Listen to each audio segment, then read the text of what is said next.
Samantala sa Occidental Mindoro naman, nagsisimula ng maramdaman ng bagyong Leon. Kumustahin naman natin ang sitwasyon doon. Live mula sa Occidental Mindoro. May unang balita si Mav Gonzales. Mav? Igan, katitigilan ng ulan ngayon dito sa Occidental Mindoro pero mula kagabi ay malakas yung ulan at hangin at ilang beses din na nawala ng kuryente. Tuloy-tuloy ang ulan sa Mamburao, Occidental Mindoro sa nakalipas na magdamag. Wala pa namang kinakansilang biyahe sa mga port.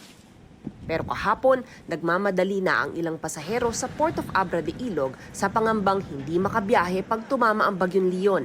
Si Cristeta, kasama pa ang anak galing Batangas Port.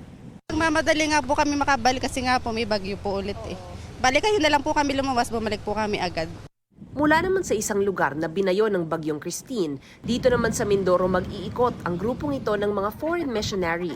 Hindi raw nila akalaing posible na naman silang ulanin dahil sa isa pang bagyo.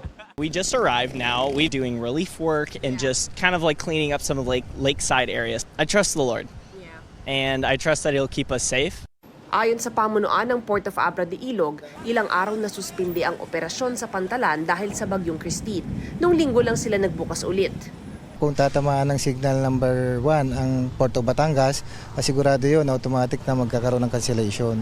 Pwede silang pumunta ng Puerto Galera or ikot sila sa Via San Jose papuntang Calapan Port. Kung ano ang kasalukuyang sitwasyon nito, maaari siyang magbago.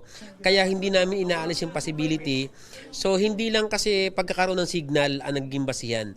Minsan ay kapag sobra ang alon, so or ang barko wala mang kanselasyon ng ating PPA, nagkakansela ang ating mga shipping lines. Igan, sa ngayon naka-standby pa yung PDRMO ng Occidental Mindoro at yung mga evacuation center nila ay nakatayo na rin yung mga tent sakaling kailanganin nga na lumikas ng mga taga rito. Igan? Maraming salamat, Mav Gonzales.